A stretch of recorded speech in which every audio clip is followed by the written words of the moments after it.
And at KICC, we were merely witnessing the announcement.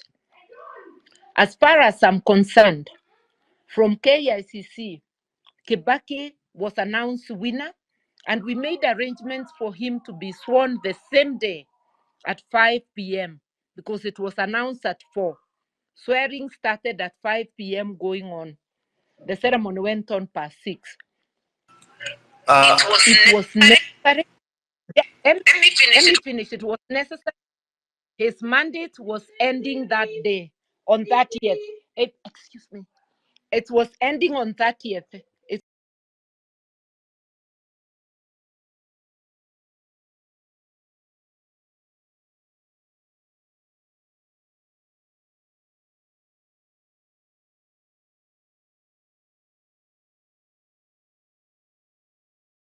with 337,000. When we were checking them at night at KICC, I questioned that because the entire population of Chepalungu then was not even 300,000. And the commission admitted that it was a mistake. A 3 had been added in front of the 37,000 votes.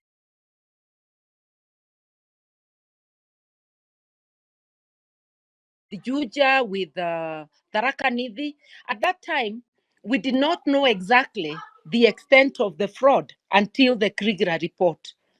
So I would advise that you read word only so that this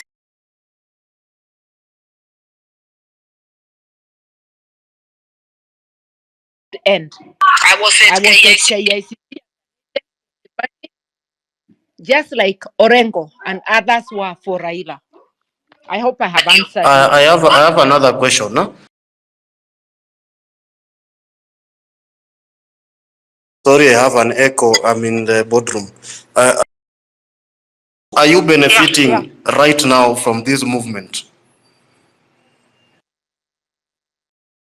I have not benefited and I do not expect to benefit. And if you have checked me publicly, I've been out of government for 13 years. I've been out of government, this is the 13th year, and out of public, an elected space. But there is not a single time I have failed to add my voice on issues that count to the people. So for me, my motivation is not position. It is not money. It is a call from inside to do what I can for my country. I hope that answers you. Yeah, that answers me. But Tribeless, just a minute. I'm winding. This is the last question. And my last submission to Martha Karua. Martha, may I want to advise you. There's a time I was on a certain space and you said, you talked about octogenarians and there's no problem about recycling leaders. Now, this is my advice to you. If you want to help this movement and this generation from recycling these leaders, look at the current cabinet that we have with people over 65 years handling matters concerning the youth. They even don't understand whatever problems and challenges the youth are facing. Right now, the world has moved into a technology sector. So this is my advice to you. One, if you want to help this movement, you should hold a press statement and tell people to come out on Nane and fight for their country. Two, you should retire from active politics and go back and enjoy your retirement benefits, because you people are rich. You are worth 600 million as I checked during the presidential debate. So me, I just want to advise you, if you want to help this movement, currently retire from active politics, and secondly, we will only engage you matters concerning law and other things and maybe advice. But for this movement, we currently don't need voices that are going to take advantage of the movement the way the opposition that you are part of did in the negotiation. So that is my current submission. And to people of the Republic of Kenya, Nane is bigger and better. It is time we go out and fight for our country. There is no time to listen to other people. There is no time to say siji who infiltrated who. You go out as a person. This is organic. Nobody is funding us, and we should go out there and fight for our country. Nane should be bigger and better. Thank you. For Martha, just retire and continue with life. Thank you. Thank you. May I advise you back and tell you that I shall not retire? You did not call me to the course, and nobody did. I will retire when my breath is no more. Thank you so much. And by that means that whether in a position or not, I will continue to add my voice. It's a right you cannot take, and integrity is not by age, it's by what is in you. We have leaders right now in that parliament and in the government that Kenyans are routing. Some of them are young and corrupt. Others are old and corrupt. I see a government just like a home. Just because you have become of age, you do not do away with your parents. So a government is like a home. It will have the old, it will have the young, it will have the middle age. And I will not belabor more on that point. May I ask whether I can answer Hannah Ali's question at this time? Yes, Yes, kindly do. please. Go ahead. Hannah Ali has asked about the vetting process, the way I understood it. And I want to tell her that vetting currently is just a circus.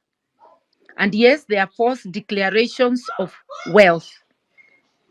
I think what we need is full implementation of the Constitution, electing leadership on the basis of Chapter 6, people with integrity, and once elected, people embracing the leadership principles contained in the Constitution.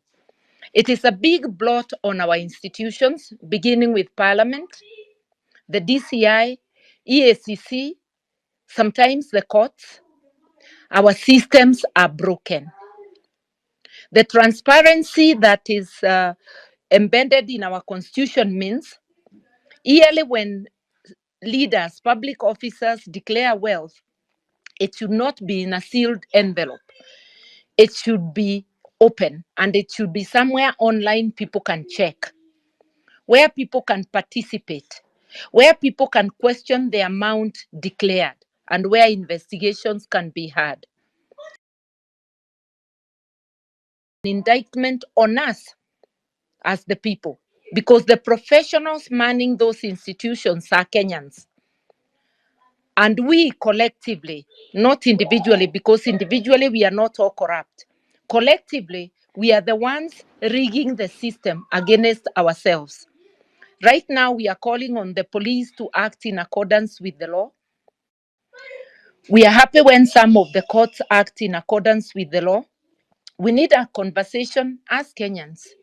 What is our civic duty on building this country, on making us live the dream embodied in our Constitution, on making our institutions work?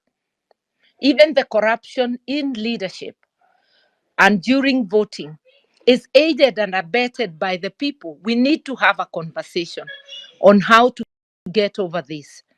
And I am glad that the youth in this revolution have initiated the conversation already. But we need to get deeper into it, because what ails our nation is that even those who are not corrupt give up when they see how widespread this thing is. And I want to agree with Kanjo that a lot of people are being forced into desperation by exclusion from the economic mainstream, because the system favors a few, as was stated by Hannah Ali.